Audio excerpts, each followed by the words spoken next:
Bueno, ya que ya que la mitad del curso, no sé si nos van a volver o están atrapados en alguna parte, hablemos un segundo de la prueba mientras llegan, porque además nunca en silencio la vuelta. Bueno, me preguntan acá si la prueba está más abordable. La verdad está bien similar. Está bien similar. Hicimos un trabajo con Robert, que para los que no saben, Robert es el coordinador de los ayudantes. Por lo menos mi parte, porque bueno, yo hago un tercio de la prueba en teoría, ¿no? Y luego mis colegas hacen los 2/3 restantes. Eh, por lo menos en mi parte, le dimos un trabajo con Robert ahí bueno, primero, flexibilizar las pautas, y segundo, de ser un poco más explícito y guiarlos un poco más en las preguntas. La prueba, en ese sentido, a ver, yo no diría que está más fácil de ninguna forma, está con una dificultad similar, pero ustedes ya tienen, digamos, la experiencia de la primera prueba y además nosotros tenemos la experiencia de la primera prueba también, y eso nos hizo ser un poco más directos, o no más directos, sino que más explícitos con las preguntas y más flexibles con las pautas. Entonces, en ese sentido sí está más abordable. La dificultad, creo yo, es la misma, la estructura es exactamente la misma, ¿no? Van a haber preguntas conceptuales, preguntas de desarrollo. Eh, nada. Eh,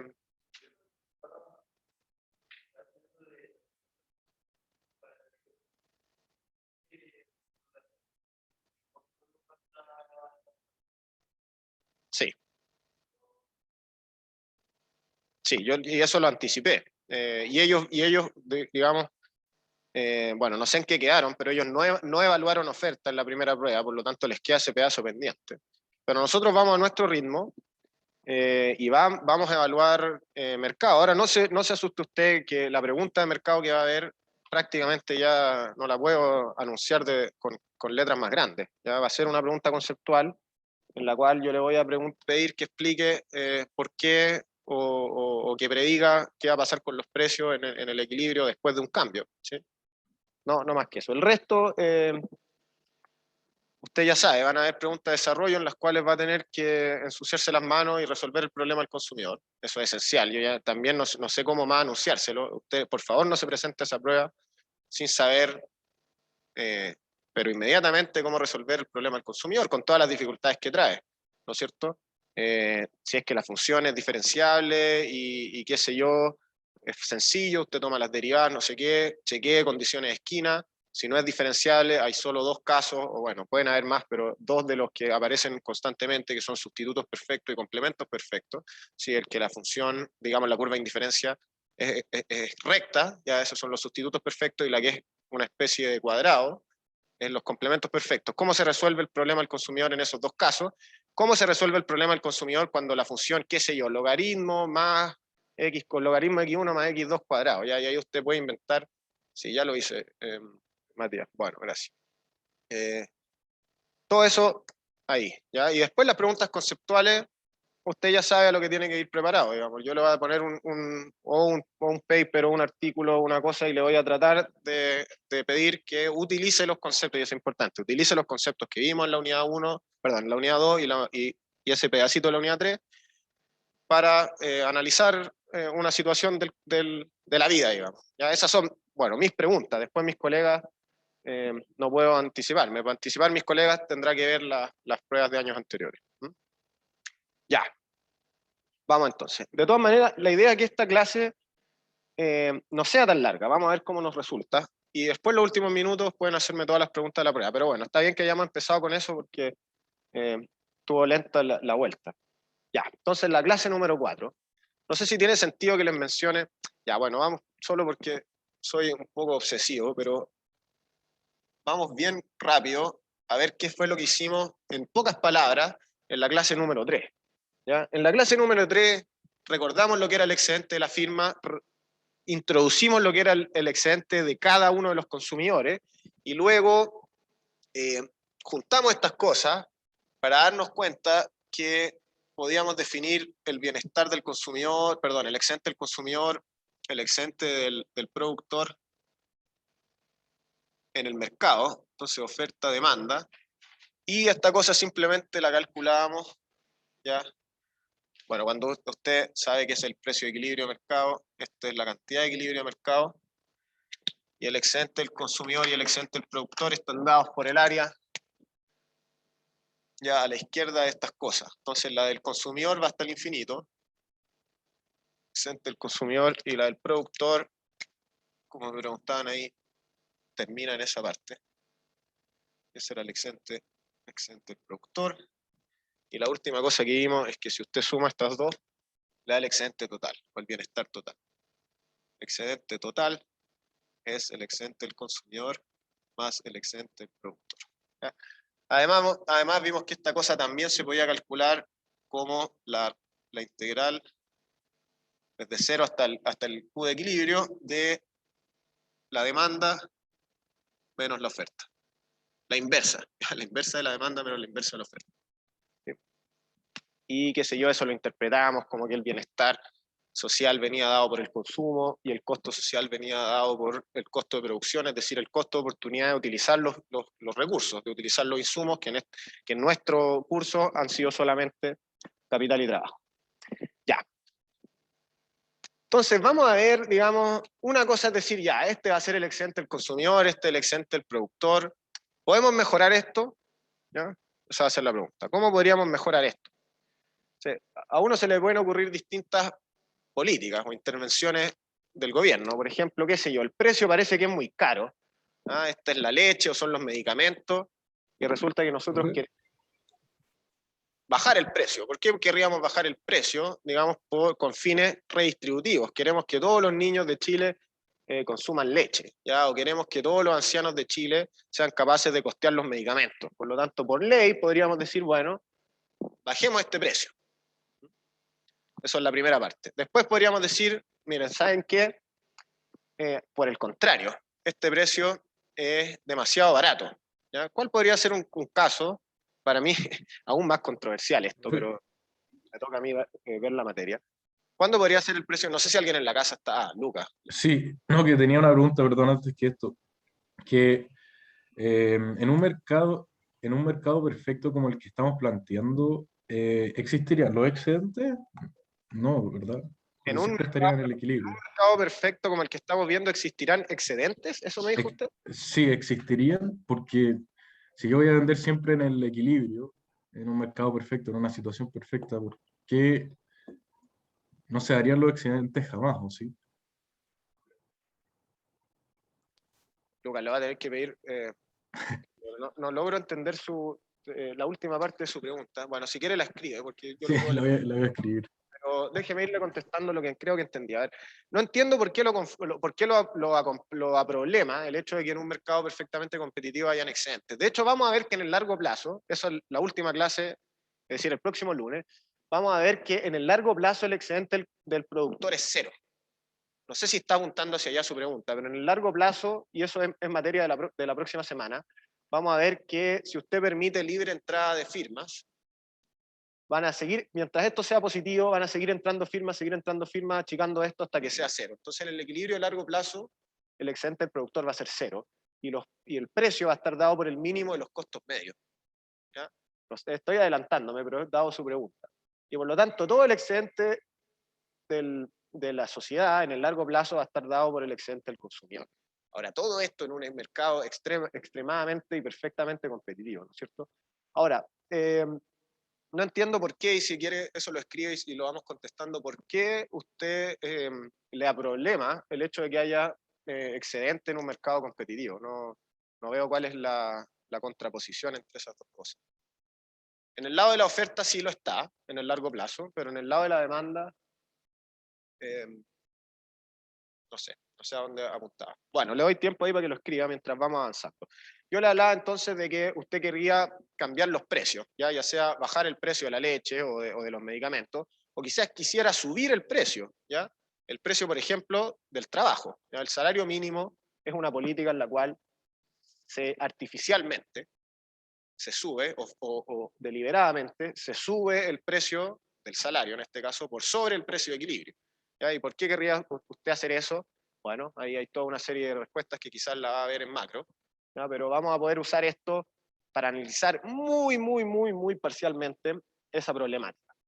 Luego usted quizás quiera poner impuestos en este mercado. ¿Qué pasaría si el gobierno quiere recaudar dinero, ya aprovechar, qué sé yo, las altas ventas de un cierto producto para imponer un impuesto y recolectar plata? ¿Ya? O por el contrario, usted quiere que la sociedad lea más y pone un subsidio sobre los libros. ¿Ya? ¿Cómo todas esas cosas van a ir modificando no solo el equilibrio, sino que el bienestar social?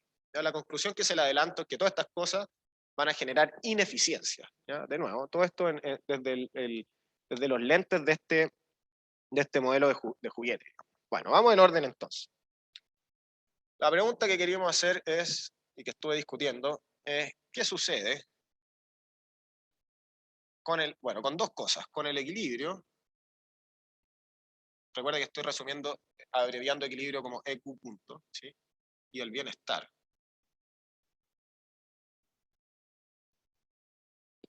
Si intervenimos un mercado. Entonces ahora vamos a ver tres formas de intervenir el mercado. Hay muchísimas más, pero vamos a concentrarnos solo en tres. Entonces la primera va a ser un precio máximo.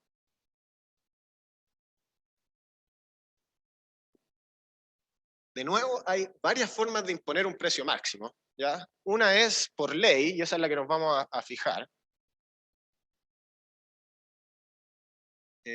Bueno, por ley se prohíbe, se prohíbe transar el bien a más de P y le vamos a poner P barra, ¿ya? Otra forma de artificialmente reducir el precio sería, digamos, que el gobierno costeara la producción de una cierta cantidad de productos, ¿ya? Deja que la oferta funcione y luego artificialmente o centralizadamente produce una cierta cantidad, ¿ya? Y las vende al precio. Y eso, digamos, va a generar mayor cantidad de productos en el mercado y por lo tanto una baja del precio. Pero concentrémonos en esto, en el que por ley se prohíbe transar el bien a más de P barra. Bueno, ¿qué pasa acá? Vamos a ir haciendo análisis gráfico. Tenemos el Q de mercado, el precio de mercado, tenemos la curva de demanda, tenemos la curva de oferta. Usted ya sabe que la intersección entre estas dos curvas marca el precio y la cantidad de equilibrio. Entonces, un precio máximo, para ser efectivo, ya usted podría poner un precio máximo por acá arriba, pero eso no va a ser efectivo porque el precio de mercado va a estar por debajo, ¿ya? Si el precio de mercado es 15 y usted dice, bueno, no se puede transar a más de 20, bueno, eso no va a generar ningún cambio en el mercado, ¿no es cierto? Si el precio es 15 y usted dice, bueno, no se puede transar a más de 10, ahí sí usted interviene efectivamente el mercado. Entonces vamos a ponerle aquí con lápiz rojo un P barra. Ya quizás sería interesante, bueno, no, sería importante poner acá entre paréntesis que P barra tiene que ser más chico que P estrella. Si no, no hay cambio. O la medida no es efectiva, quiero decir. ¿Ya? Si usted pone P barra mayor a P estrella, bueno, el equilibrio ya cumple la condición de la ley, entonces la ley no tiene ni un sentido. Ya, entonces usted pone un precio por debajo del precio de mercado.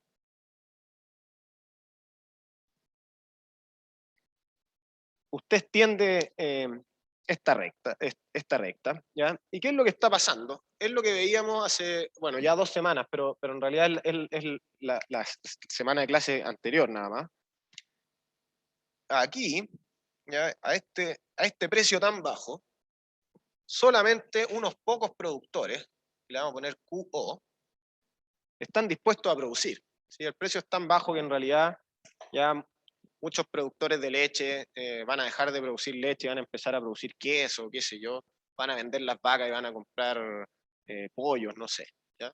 Se van a desaparecer muchos productores y por lo tanto la cantidad de oferta de mercado va a ser más baja.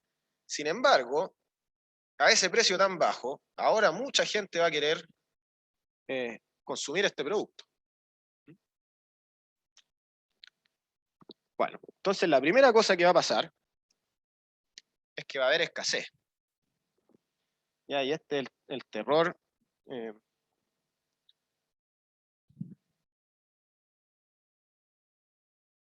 escasez es una palabra que siempre me cuesta escribir, creo que se escribe así. Hay escasez de oferta, y matemáticamente esto lo vemos como que Q demanda menos Q oferta es mayor a cero. ¿Ya? Este es el terror de los nostálgicos de la dictadura. ¿Ya? Esas filas, digamos, que no sé quién hizo, nuestro abuelo, no sé quién, en los tiempos del UP, ¿ya? Se controlaban los precios por debajo de los precios de mercado, y eso evidentemente genera escasez de oferta. Por lo tanto, toda esta diferencia, prolonguemos esta línea, toda esta diferencia entre QD y QO son unidades del bien que hay gente que las quiere comprar, va al mercado y no las encuentra. Ya se encuentra con estantes vacíos, se encuentra con filas, pero no se encuentra con los productos. Bueno, ¿cuál va a ser entonces el excedente, digamos, del productor? ¿Cuál va a ser el excedente del consumidor acá? Ya, el del productor es más o menos sencillo. ¿Por qué? Porque el productor, digamos, va a estar vendiendo menos productos. Estos son, QO es la cantidad que se va a transar en equilibrio. ¿Ya? ¿Por qué se va a transar solo eso? Porque estas son las unidades que se van a producir. QD es lo que la gente va a querer comprar, pero todas estas unidades son inexistentes. Estas son las únicas que existen. Entonces digamos que ese es el excedente del productor. ¿Ya? Entonces note usted que el excedente, ¿cuál sería el excedente del productor en equilibrio? Sería todo este romboide de acá, ¿no es cierto? Ahora el excedente del productor notoriamente ha caído.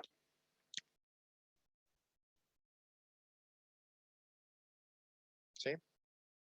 Baja el excedente del productor. ¿Qué pasa con el excedente del consumidor? ¿Ya? El excedente del consumidor, bueno,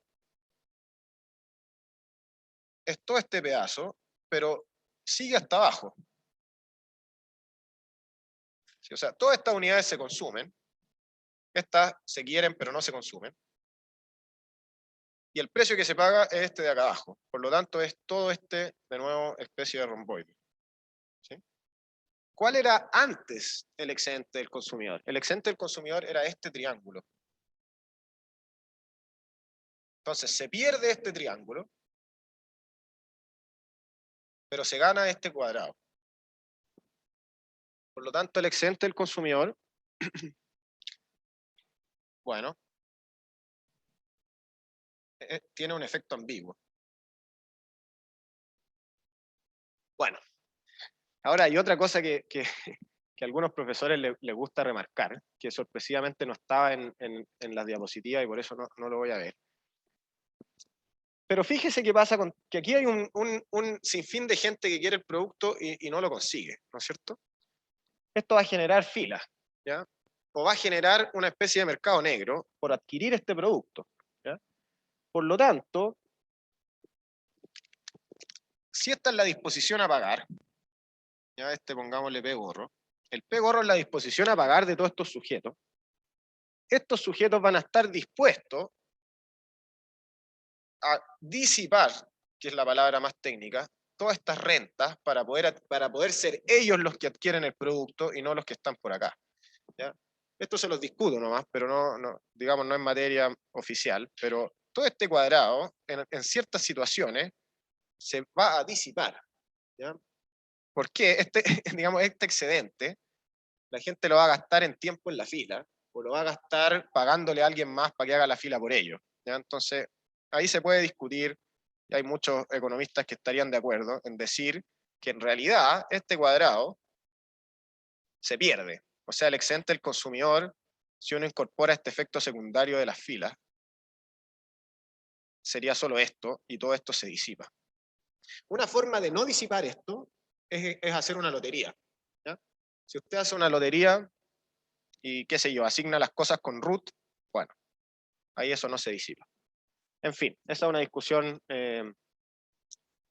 más profunda. Lo importante es que, digamos, como efecto primario, el excedente del productor se achica, el excedente del consumidor es ambiguo porque pierde ese triángulo, pero gana ese cuadrado, ¿no es cierto? Bueno, y ahora sí, lo que más le importa a mis colegas, más allá de que si ganan los consumidores, pierden los productores o qué sé yo, es el tema de la eficiencia. ¿Cómo se compara el bienestar total de la situación original con el bienestar total de la situación post-intervención? El bienestar total es este triángulo de aquí, ¿no es cierto? Original me refiero, el sin intervención, es todo este triángulo. Una vez que usted interviene, el bienestar total se reduce a este trapecio, ¿no es cierto? Es decir, este triángulo de acá se pierde. Entonces vamos a poner el excedente total o bienestar total baja. Y esto es lo que se llama ineficiencia.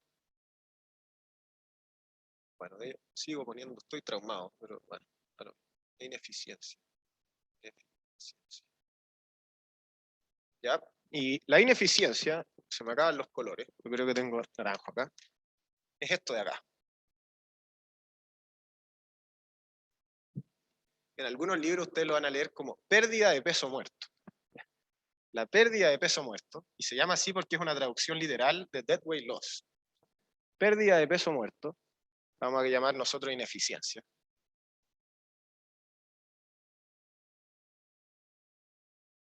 ¿Ya?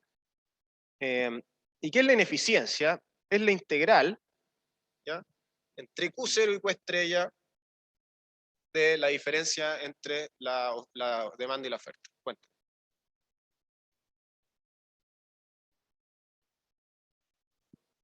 Déjeme responderle primero que sí, ¿ya? Y después la letra chica es que en este modelo, ¿ya?, en este modelo que estamos viendo en clase, con esta definición de bienestar, con esta definición de precio mínimo y qué sé yo, siempre va a haber una ineficiencia, ¿ya?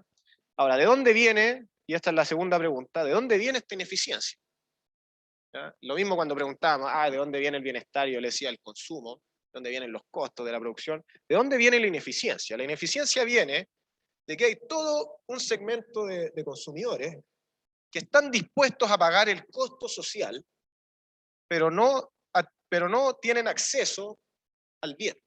Por lo tanto, hay una ineficiencia porque hay una subproducción, ¿ya? Toda esta gente está dispuesta a pagar más que el costo de producción, pero no hay acceso al mercado. ¿Ya? Entonces, la ineficiencia, y en esta integral, si usted es rápido para interpretar ecuaciones, esta ineficiencia viene dada por la integral entre Q0, no es Q0, es QO de oferta y Q estrella, ¿sí?, de la demanda menos la oferta. ¿Ya? Es decir, viene por todas las unidades cuya valoración es mayor que el costo, que no se están consumiendo, ¿ya?, que no se están transando. Entonces, hay una cierta cantidad de personas que valoran el bien más que su costo de oportunidad y sin embargo no tienen acceso al bien. Bueno, yo sé que esto lo hice demasiado chico, voy a tratar de poner aquí, pero lo que faltó nada más es el DQ. Ya, bueno, espero entiendan que las condiciones de pizarra no son óptimas, pero ya.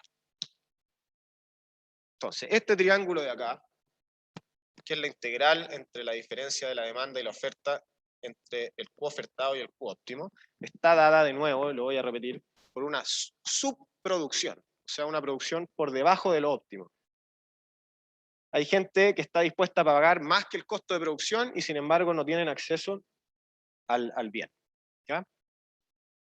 Bueno, la baja en el excedente del productor evidentemente es por la baja del precio, y el excedente del consumidor es ambiguo. ¿Por qué? Bueno, baja el precio, o sea, los que adquieren el bien se benefician, pero hay gente que no adquiere el bien. Entonces, esos que se benefician por el bajo costo, o por el bajo precio más bien, es a expensas o a costas de aquellos que no pueden adquirir el bien, que no tienen acceso al bien, ¿sí? Ya. Esa es la interpretación, digamos. Matemáticamente, usted calcula los triángulos y listo, ¿ya? Si le preguntan, ¿cuál es la ineficiencia? Bueno, calcula el área de ese triángulo, tira la integral y listo. ¿Cuál es el cambio del excedente del productor? Bueno, calcula ese triángulo, le resta este otro, listo, ¿ya?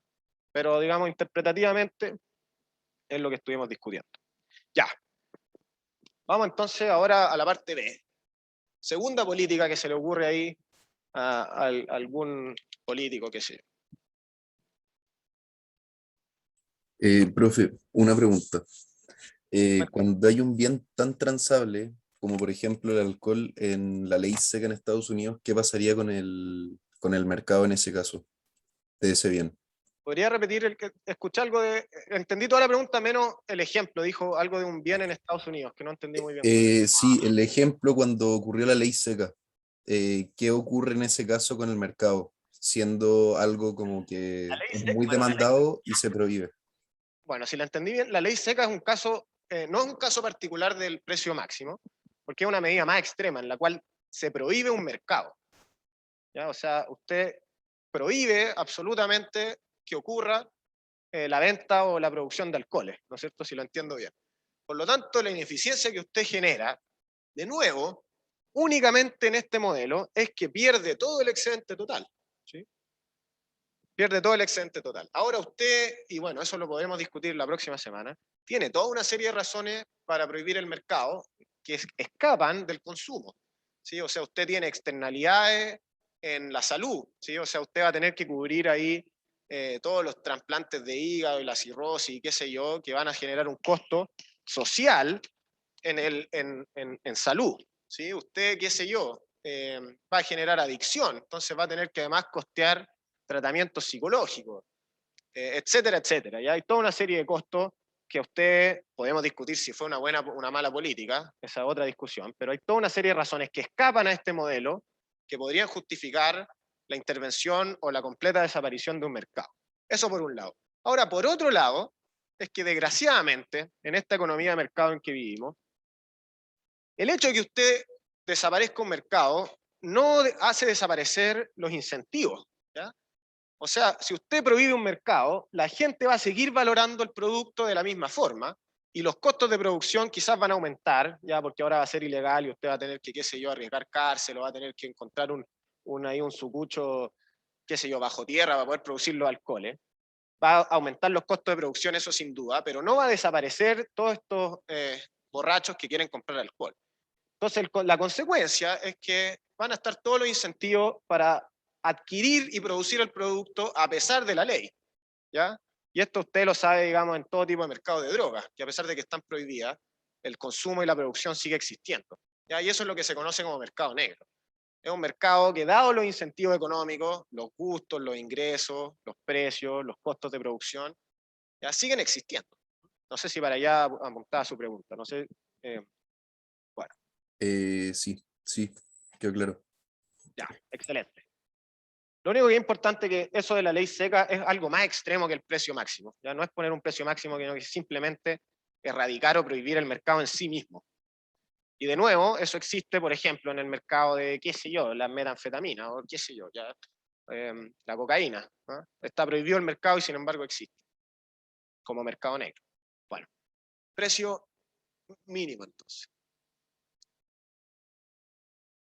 ¿Ya? Acá, de nuevo, hay muchas formas de pensar un precio mínimo. Una, que es la que vamos a simplificar nosotros, es que por ley se prohíbe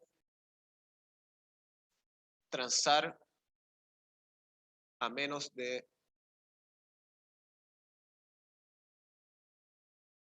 P barra.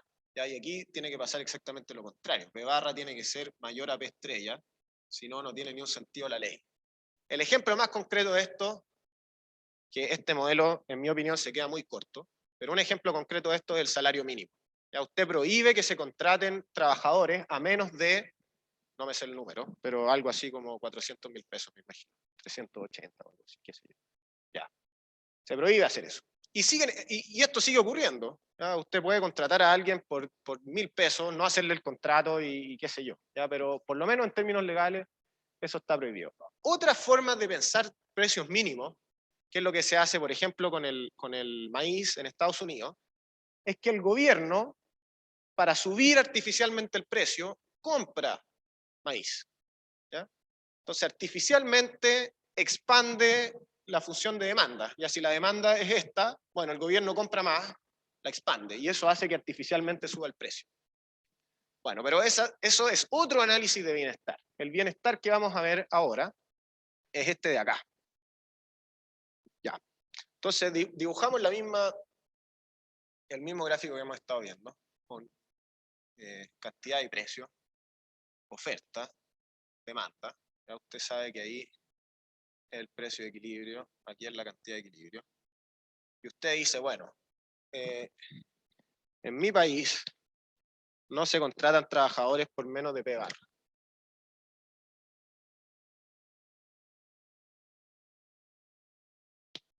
Bueno, aquí ocurre exactamente lo contrario al precio mínimo, ¿no es cierto? Perdón, al precio máximo. Va a haber mayor cantidad de oferta que de demanda. Entonces, la primera cosa, y quizás debería haber hecho el gráfico un poquito más hacia la izquierda, hay exceso de oferta.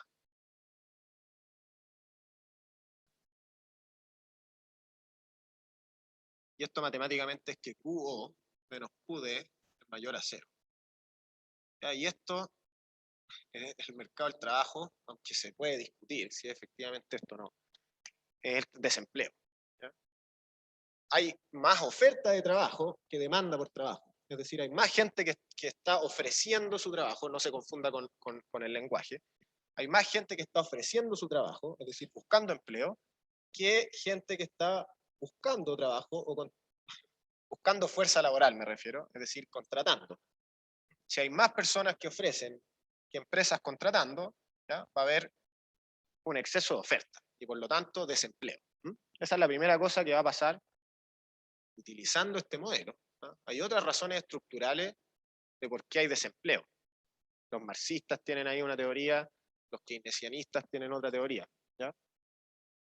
Pero si usted utiliza este modelo de oferta y demanda, entonces, digamos, va a haber desempleo por el hecho de que el precio es tan alto que todos van a ir a buscar pega, pero el precio es tan alto que las empresas van a preferir, como en China, sustituir maquinaria por trabajadores, o trabajadores por maquinaria. Ya. ¿Qué pasa acá? Entonces, lo más sencillo es que los consumidores de este bien, en el caso del mercado del trabajo, las empresas, van a reducir su bienestar, ¿no es cierto? O sea, este va a ser el excedente del consumidor. Entonces, digamos, si antes era este gran triángulo, el excedente del consumidor ahora se reduce a este triángulo más chico. Entonces, inequívocamente, el excedente del consumidor baja. Bueno, ¿qué pasa con el excedente del productor? ¿Ya? Y esto en realidad, ahí yo estuve mirando el PowerPoint de mis colegas y estoy en desacuerdo. Me parece que hicieron un análisis, se le olvidó una parte. Porque evidentemente se van a transar esta cantidad de unidades, ¿no es cierto? O sea, por un lado, el excedente del productor está dado por esto, ¿ya? Pero no se puede ver gráficamente. ¿Por qué? Porque todas esas unidades se van a producir y se van a vender, ¿ya? Pero todas estas unidades se van a producir y no se van a vender. No sé en qué color usar. Pongámosle un rojo acá. Toda esta cosa roja, ya si usted pone un precio mínimo a las manzanas, van a ver qué sé yo cuántos productores de manzanas que van a poner manzanas van a ir al mercado y no las van a poder vender, se van a pudrir. Todas estas manzanas se van a producir, el precio es tan alto que todos los sujetos van a querer producir, pero estas cosas se van a pudrir. En el equivalente o el análogo, porque todo esto son metáforas, pero el análogo en el mercado del trabajo sería que todos estos sujetos van a dedicar horas de su tiempo a buscar pega, ya a hacer el currículum, a ir a entrevistas, ya qué sé yo, a comprarse un terno para ir a buscar pega, pero desgraciadamente no la van a encontrar. Por lo tanto, todo este costo, ya de costo de oportunidad del tiempo, o costo de oportunidad de comprarse un terno, se va a desperdiciar. ¿Sí? Entonces, en realidad, el excedente del productor tiene este efecto que es ambiguo, ¿ya? Porque gana este cuadrado, pierde este triangulito, pero además pierde esta gigantesca cosa, ¿ya? Por lo tanto, van a haber algunos sujetos que se benefician. Los que encontraron pega, ¿ya? O los que lograron vender sus manzanas, van a ganar todo este digamos, cuadrado, ¿no es cierto?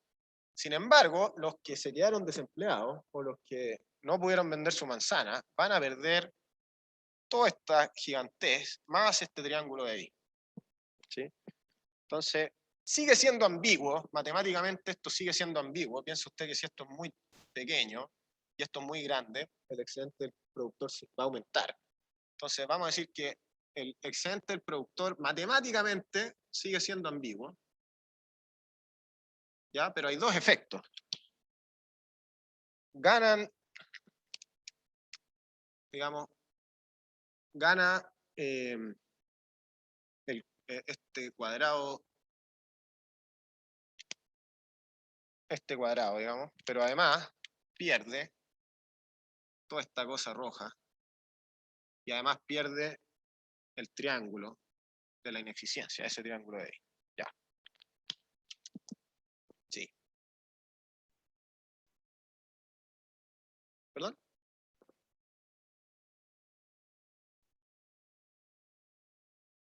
Sí. Sí. Y la lógica es porque, perdón, la lógica es porque si usted pone un precio por debajo del equilibrio, está como beneficiando a los consumidores, a los que compran, y está perjudicando a los que no acceden. Aquí lo mismo, si usted sube el precio, está beneficiando a los productores que logran vender, pero está dañando a todos los productores que no logran vender. Ya. Entonces aquí va a haber una ineficiencia gigantesca. Esto es lo que sí es no ambiguo, y aquí va a haber una gran ineficiencia. ¿Cuál es la ineficiencia? De partida ese triángulo, pero además todo ese costo social que se destinaron recursos, se destinó trabajo, se destinó capital a producir unidades que terminaron yéndose a la basura, ¿sí? Entonces la ineficiencia es doble. Por un lado está la producción subóptima, ¿sí? O el consumo subóptimo en este caso. La producción es súper óptima, o sea, más allá del óptimo. El consumo subóptimo, ¿sí? O sea, todas estas unidades entre QD y Q estrella deberían ser transadas, pero no se están transando, ¿sí? O sería socialmente óptimo que se transaran, pero no se están transando. Eso por un lado. Pero además, hay todo un costo social en producir unidades que se terminan yendo a la basura, ¿ya? Y de nuevo, el análogo en el caso del mercado del trabajo, son todos estos sujetos que están gastando su tiempo, sus recursos y qué sé yo, en buscar pega que después no encuentran. Entonces, esto, digamos, este es el consumo subóptimo más el exceso de producción, que es desde QD hasta QO, el costo de producción.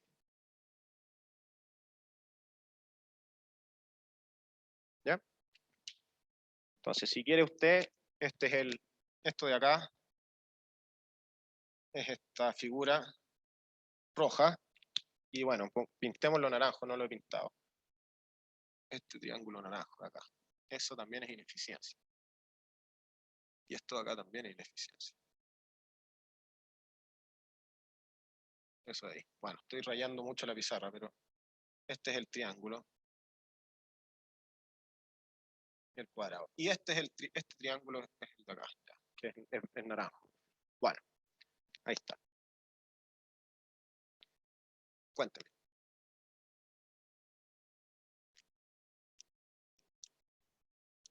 Hay dos fuentes de ineficiencia. Está esta ineficiencia que es porque hay unidades que los consumidores quisieran consumir, pero no están disponibles.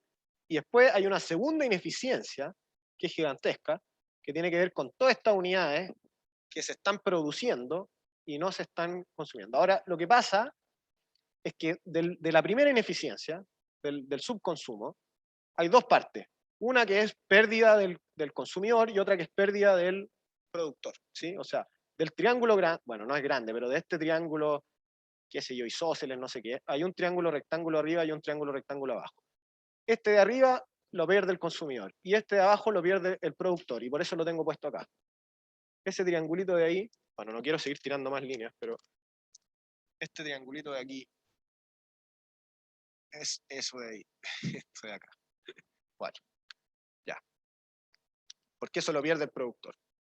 El consumidor pierde el triángulo de acá arriba más el cuadradito verde de acá. Ya. Eso entonces. No sé cómo voy. Me parece que me he demorado bastante. Ah, no. Va bien. Cuénteme.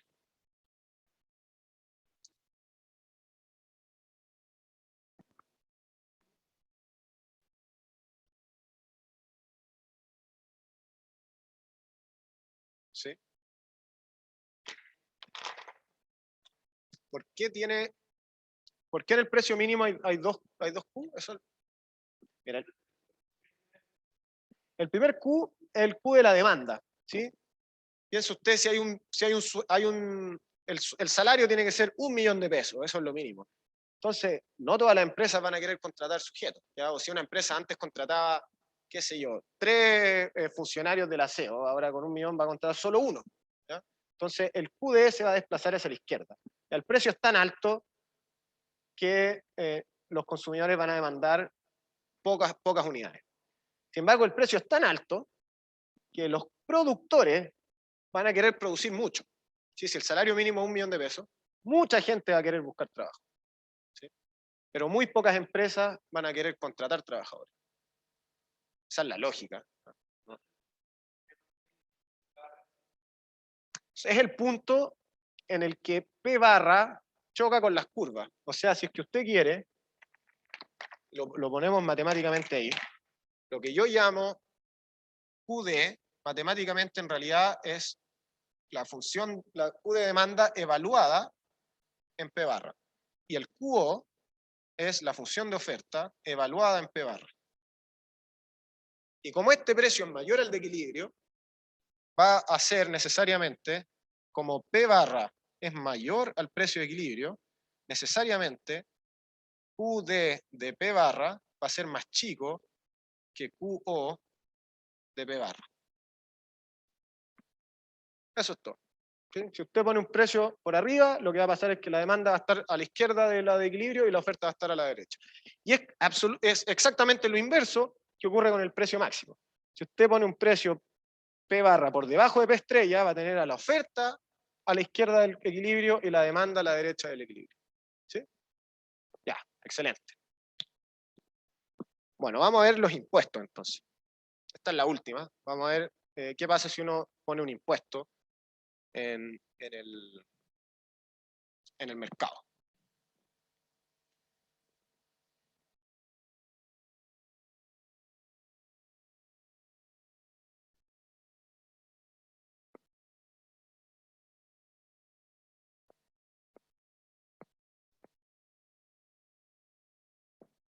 Bueno, impuestos. Entonces usted pone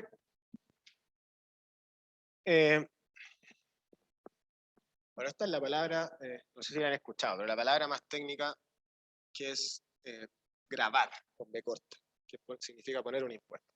Entonces, si usted pone un impuesto, si se graba o si grabamos un bien. Entonces, quiere decir, le ponemos un impuesto con un impuesto bien, con monto, le ponemos un monto tau. ¿Ya? Vale. El monto tau, ya, listo. Hay dos formas de pensar este impuesto. Uno es ir y cobrárselo al productor. ¿Ya? Cada unidad que usted venda me tiene que pagar tau. Otra forma de pensar este impuesto es ir a cobrárselo al consumidor. Cada unidad que usted compre, ¿ya? Tiene que pagarme tau, ¿no es cierto? Vamos a ver que en realidad es irrelevante. ¿Ya? Vamos a ver que si usted lo cobra al consumidor o lo cobra al productor, el efecto va a ser exactamente el mismo. Vamos a ver, ya vamos a ir por partes. Entonces, ¿qué pasa si lo ponemos el impuesto sobre el productor?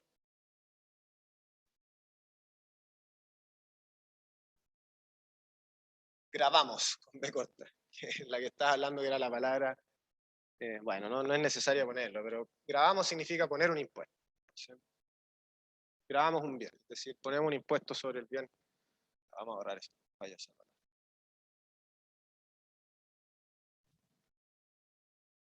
Imponemos un impuesto tau sobre un bien. Ya. Entonces, la primera opción es sobre el productor. ¿Qué significaría poner un impuesto sobre el productor? Significa que el productor recibe, o los productores si quieren, reciben el precio, que lo vamos a llamar P', menos tau, por cada unidad vendida. En vez de recibir P', que es lo que pagan los consumidores, van a recibir P' menos tau. Entonces, gráficamente, ¿qué es lo que está pasando acá? Tenemos el Q, tenemos el P, ¿ya? Tenemos nuestra curva de oferta, nuestra curva de demanda. Ustedes ya saben por enésima vez que ahí está dado el precio de equilibrio de mercado y la cantidad de equilibrio de mercado. Y ahora usted dice, bueno, señor productor, cada vez que usted venda una unidad va a tener que pagarme tau. Por lo tanto, esto gráficamente es lo mismo que contraer la curva de oferta exactamente en tau. ¿Sí? Bueno, ¿qué es lo que va a pasar acá? ¿Cuál va a ser el equilibrio nuevo? Bueno, el equilibrio nuevo usted ya sabe, bueno, quizás lo hacemos en azul. Este es el precio que van a pagar los consumidores. P', la intersección entre la oferta contraída y la demanda. ¿Sí? Entonces la cantidad transada, que la vamos a llamar Q', va a estar acá abajo.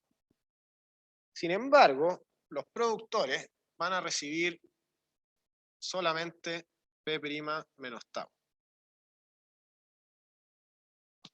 ¿Sí? ¿Qué es lo que está sucediendo acá? Bueno, va a haber una menor cantidad de unidades transadas, por lo tanto el excedente del consumidor, y más encima a un precio mayor, por lo tanto el excedente del consumidor se va a reducir en todo eso. ¿Sí? O sea, se va a reducir en todo esto, y por lo tanto va a ser solo eso. El productor, por el contrario, también va a vender menos unidades y a un precio menor. ¿Sí? O sea, el precio va a ser más alto, pero el precio menos el impuesto va a ser más chico. Por lo tanto, el excedente del productor también se reduce.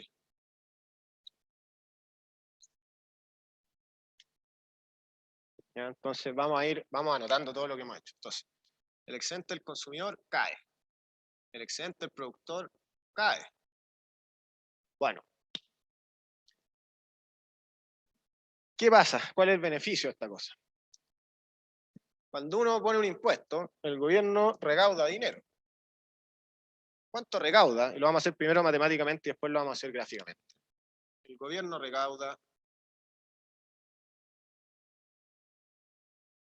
¿Alguien me puede decir matemáticamente cuánto recauda el gobierno? Ah, no, ese, sí, eso es correcto. El 19%, eso sería el tau. ¿Ya? Digamos que el tau es el 19%, o sea, 19 por P' partido 100. Ya, ese es el tau. Pero yo quiero saber el total. Si el IVA es el 19%, ¿ya? Y se transan Q' unidades, ¿cuánto recauda el gobierno en total? Bueno, olvídese el 19%, imagínese que es 1.000 pesos. En 1.000 pesos el impuesto, o es tau el impuesto, y se transan Q' unidades. ¿Cuánto recauda el gobierno? Q' por tau, sí. Era una pregunta casi capciosa, era una álgebra bien sencilla. El gobierno recauda Q', la cantidad de unidades totales transadas, después del impuesto, evidentemente, por tau. Y gráficamente, ¿dónde se ve esa cosa? ¿Alguien podría identificar en el gráfico dónde está Q' por tau?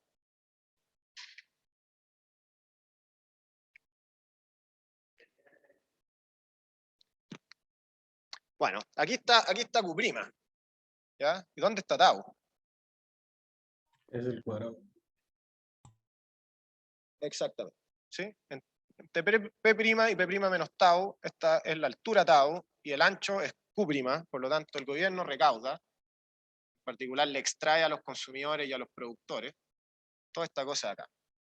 Y esto de aquí lo vamos a llamar recaudación del gobierno, RG. Bueno, pongámosle acá RG. Ya. Entonces el gobierno pasa a tener cero dinero a tener RG. Esto es exactamente el IVA, ¿no? Solo que el IVA se aplica en todos los mercados y un porcentaje. O sea que usted tendría que poner 19 P' partido 100. Pero es exactamente eso. ¿Ya? El gobierno pasa de tener cero dinero a tener todo ese cuadrado. ¿Y a quién se lo quita? A los consumidores y a los productores.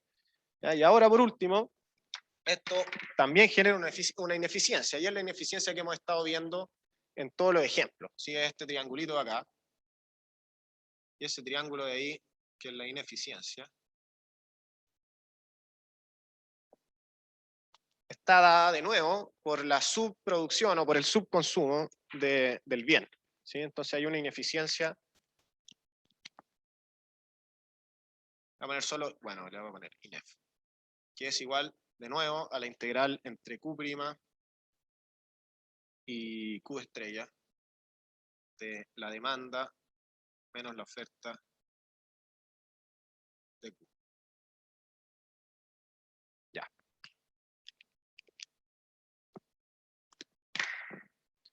Bueno, ¿qué pasa si es que uno hace el mismo ejercicio, pero en vez de grabar a los productores, graba a los consumidores?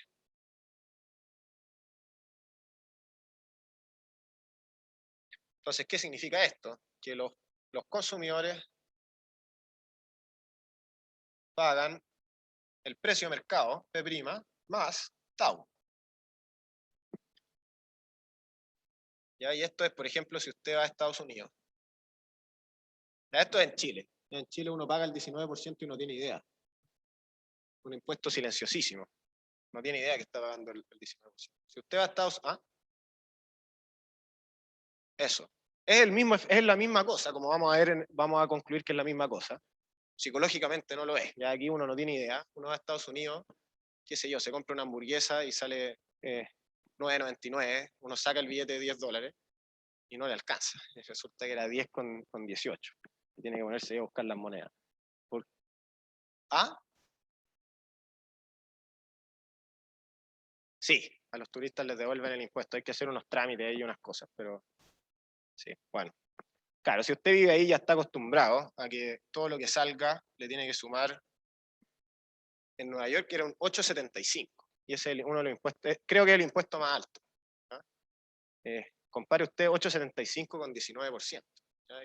Y eso es la diferencia psicológica entre cobrarle al productor y cobrarle al consumidor. Ya un consumidor que le aforran cada vez que va a pagar 19%, sale inmediatamente a la calle con panfletos. ¿Ah? Bueno. Ya, entonces, lo que quiero mostrar es que teóricamente esto no es cierto. Ya sabemos que hay un efecto psicológico, pero el efecto económico, que vamos a ver en un segundo, entre cobrarle al consumidor y cobrarle al productor, es irrelevante. Entonces, ¿qué es lo que está pasando acá? La demanda se contrae, ¿no es cierto? Es lo mismo, digamos, esto de acá, de menos tau. ¿Ya? Entonces, exactamente lo mismo que está pasando. Bueno, me faltó poner aquí el P estrella, el Q estrella. Bueno, la intersección entre la curva de demanda contraída y este es P' menos tau. O sea, perdón, esto es P', ¿no? Perdón, estoy ahí, P', ¿sí? Y esto es Q'. Y esto de acá arriba, ahí sí, es P' más tau. Ahí sí, ya. El efecto es exactamente el mismo. Entonces, el excedente del productor, bueno, no se ven iguales porque las curvas o las rectas que tracé no son iguales, pero el excedente del productor es exactamente el mismo si usted pone los mismos números. El excedente del consumidor termina siendo exactamente el mismo. La recaudación del gobierno sigue siendo este mismo cuadrado. Y la ineficiencia sigue siendo este triángulo de aquí.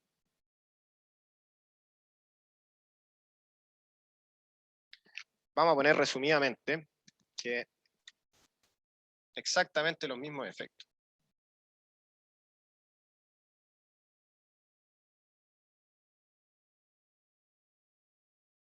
Sobre el equilibrio y sobre bienestar.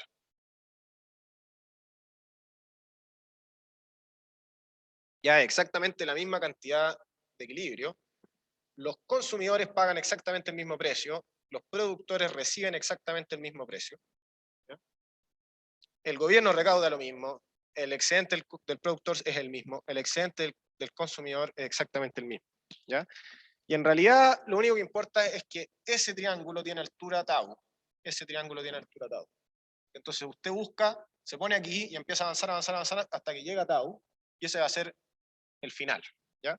Da lo mismo si usted taxa a los consumidores o taxa a los productores. ¿Ya? Y aquí de nuevo hay un ejemplo de en qué sentido este modelo es de juguete. ¿Ya? Porque sí, en teoría, si es que los consumidores fueran absolutamente racionales y bla, bla, bla, no debería importar. ¿Ya? Pero si usted, me imagino, le pregunta a cualquier sociólogo, cualquier psicólogo, qué sé yo, le va a decir que evidentemente hay ahí un tema emocional o lo que quiera ponerle, de si usted ve o no ve el impuesto. Ya, ¿cómo vamos con tiempo? Uf, queda poquito. Pero bueno, solo quería... Bueno, esto lo vamos a ver sin números. Entonces la tercera pregunta que cae, si es que da lo mismo a quién grabo. La pregunta es ¿quién costea el impuesto? ¿Ya?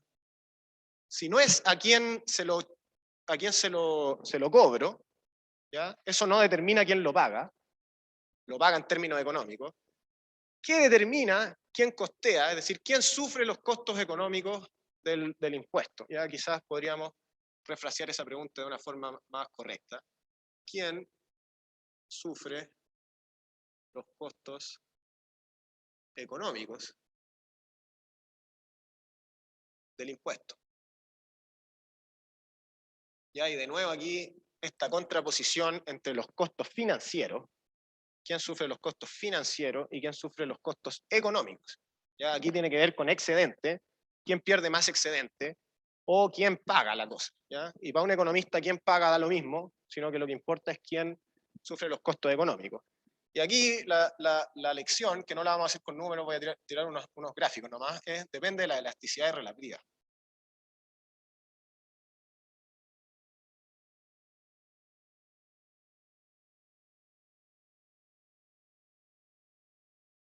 ¿Ya? Entonces dibujemos primero un ejemplo en el que, bueno, no sé cómo será, bueno, vamos a hacerlo así. Ya, dibujemos un ejemplo en el cual la demanda es muy inelástica relativa a la oferta. ¿Ya? Demanda muy inelástica y oferta, qué sé yo, relativamente elástica.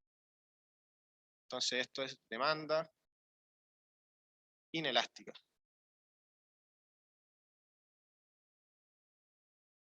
Si usted pone un impuesto tau, vamos a tratar de poner el impuesto tau aquí. Este es el precio de equilibrio. Ya, acá están mis. Esto de acá, este triangulito chico, es la pérdida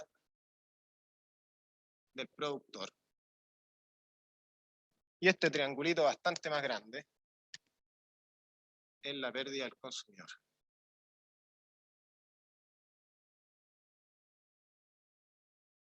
Ya. ¿Y por qué se explica esto? Bueno, si usted pone un impuesto sobre los remedios, la gente va a seguir demandando casi la misma cantidad de remedios, ¿no es cierto? Por lo tanto, cada consumidor va a prácticamente comprar los mismos remedios, pero va a tener que gastar harto más.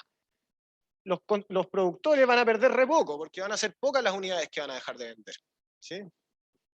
Bueno, pasa exactamente lo contrario, si es que la oferta es la que es relativamente inelástica.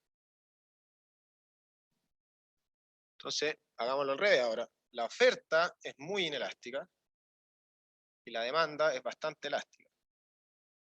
¿Ya? Aquí pasa exactamente lo contrario. Con un P estrella ahí usted. Pone el impuesto tau. Bueno, esto no lo puse ahí, pero esa distancia ahí es tau, ¿cierto? El impuesto. Y acá hace más o menos la misma distancia. Esta cosa de acá, de nuevo, es tau. ¿Sí? Y pasa, como decía, exactamente lo contrario. ¿Ya? La pérdida del consumidor es pequeña, mientras que la pérdida del productor es gigante.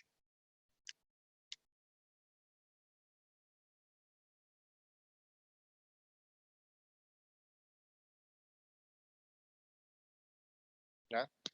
Por ejemplo, todos los bienes que son de agricultura, donde las manzanas, las peras, qué sé yo, la demanda es prácticamente horizontal. El más mínimo de variación en los precios hace que la gente deje de consumir esa cosa. ¿Ya? Nadie es tan fanático de las peras como para pagar 4.000 pesos el kilo, ¿no es cierto? Y eso se traduce directamente en una pérdida en el productor. ¿Sí? El más mínimo de variación de precio, la cantidad transada, digamos, va a cambiar drásticamente y por lo tanto todo eso se va a traducir en pérdida al productor. Bueno, ya de nuevo, si usted quiere hacer matemáticamente cuánto pierde cada uno, bueno, usted calcula las intersecciones, calcula esa cosa, el área de los triángulos. Bueno, ya, suficiente por hoy día.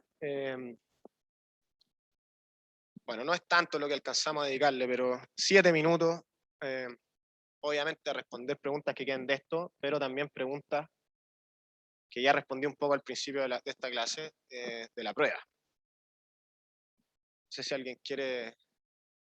Ah, bueno, mire, aquí... Bueno, esto debe haber sido hace 40 horas. No entiendo cómo la teoría del bienestar. No entiendo cómo en la teoría del bienestar, el bienestar en sí, ahí le faltó un tilde, está ligado al excedente. Es broma, por si acaso. No.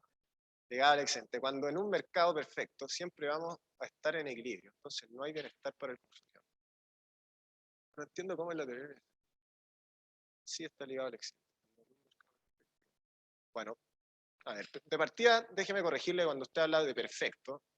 Me imagino que se refiere a perfectamente competitivo. En un mercado perfectamente competitivo siempre vamos a estar en equilibrio. Entonces, no hay bienestar para el consumidor. Bueno, yo no sé si lo que lo confunde es la noción de bienestar. Recuerde que definimos a mediados de la clase de las 8 de la mañana lo que era el bienestar del consumidor y dijimos que era cuánto estaba dispuesto a pagar un consumidor menos cuánto terminaba pagando. ¿Ya? Y por eso decíamos que era el área debajo de la curva, ¿sí? Porque la curva determina cuál es la disposición a pagar y el precio determina cuánto paga. Entonces, en un mercado perfectamente competitivo, sí hay bienestar estrictamente positivo del consumidor, ¿ya? Porque, qué sé yo, piense usted en los remedios, cuánto valora la gente curarse las enfermedades, muchísimo, ¿ya? Y los precios, a pesar de que son altos, son más bajos que la valoración que tiene la gente por su salud. ¿Ya? Por lo tanto, toda esa diferencia entre la valoración por la salud y el precio de los medicamentos es un bienestar. Ahora, podemos discutir que ese bienestar podría aumentar, digamos, si la competitividad de los mercados fuera mayor o qué sé yo, pero en cualquier caso hay bienestar. Sigo sin comprender a cabalidad qué es lo que lo confunde entre la competencia perfecta del mercado y el bienestar.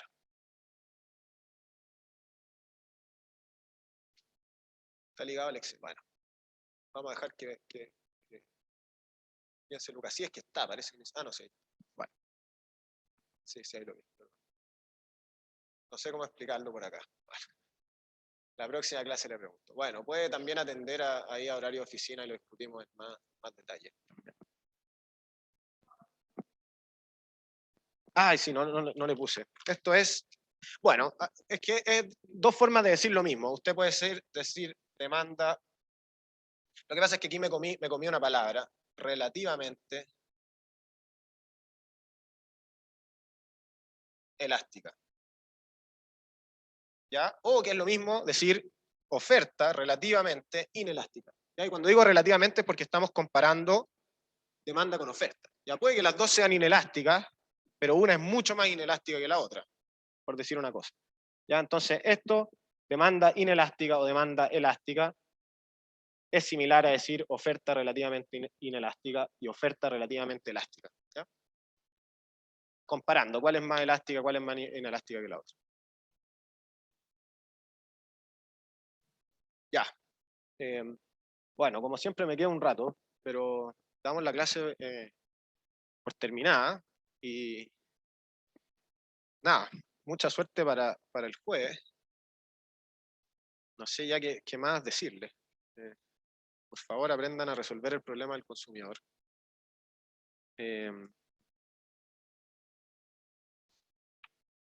Para la parte de equilibrio, que todo lo que vimos hoy día no entra, la parte de bienestar, intervención de mercado, solamente eso. Ya, si pasa tal cosa, qué sé yo, se hiela, la otra vez hablábamos de eso, se hielan los campos en la región de O'Higgins, o qué sé yo, en el Maule. ¿No? ¿Qué va a pasar con el precio de las paltas? Bueno, eso genera, qué sé yo, un aumento en los costos de producción, por lo tanto se contrae la curva de oferta por palta, si es que se producen en esa región. Eso es otra cosa que me queda por verificar. Se contrae la curva de oferta y por lo tanto aumenta el precio y disminuye la cantidad transada. Nada más que eso. Bueno, y el resto entender bien todos los conceptos de qué son los bienes normales, inferiores, de Giffen, sustitutos, complementos. Bueno, no sé qué más decir. Obviamente toda esa parte que vimos extra de ¿cómo es que lo llamo yo? Preferencias reveladas. Esa parte no la vamos a evaluar, sobre todo porque no la vieron las otras secciones. La parte de efecto ingreso, efecto sustitución tampoco, porque tampoco lo vieron las otras secciones. Entonces lo que le queda son esos pedazos de las otras clases y la parte medular que es resolver el problema del consumidor. Y ahí saber sacar, digamos, usted resuelve el problema del consumidor y después sabe determinar, dada una demanda, si el bien es no solo conceptual, sino que matemáticamente si es inferior o es superior. Toma la derivada con respecto al ingreso, si es mayor a cero o no. Es complemento o sustituto. Bueno, toca la derivada con respecto al precio del otro bien y ve si es positiva o negativa. Sabe sacar las elasticidades de la demanda. ¿Sí? Toma las derivadas, multiplica por el precio, divide por la cantidad, ve si eso es mayor a 1, entonces es elástica, si es menor a 1 es inelástica. No tiene más ciencia que eso. La parte de los ejercicios matemáticos, la parte de los ejercicios conceptuales, bueno, tiene que saber conceptualmente qué es un bien inferior, un bien superior, un complemento, sustituto, la demanda elástica, la demanda inelástica, y tratar de aplicarlo eso a los problemas de la realidad. Eso. Ya, no les quito más tiempo. ¿Perdón? Sí, perdón. Ya, sí, no, esa parte es importantísima. Yo le hablé solo de la segunda parte. La primera parte, que es muy importante, es entender bien. Sí, qué bueno que me lo dijo, porque es muy importante. Y yo les dije, ya les adelanté además que va a haber un problema de demostración. ¿Sí? Van a salir unas preferencias por ahí o algo que escriba, bueno, este sujeto elige las cosas de tal forma. Y usted va a tener que saber las cinco propiedades que vimos. Completitud, transitividad, continuidad, monotonía, convexidad, ya cómo se demuestra cada una de las cosas. Y luego entender cómo se relacionan eso. Por ejemplo, cuando usted tiene transitividad y completitud, tiene racionalidad, así lo definimos. Si tiene racionalidad y las alternativas son finitas o numerables, tiene inmediatamente una función de utilidad. Eso lo sabe, ¿ya? No tiene que demostrarlo. Además, si la cosa es no numerable, por ejemplo, están en R2 o están en R, usted necesita además continuidad para poder asegurar una función de utilidad. ¿Ya?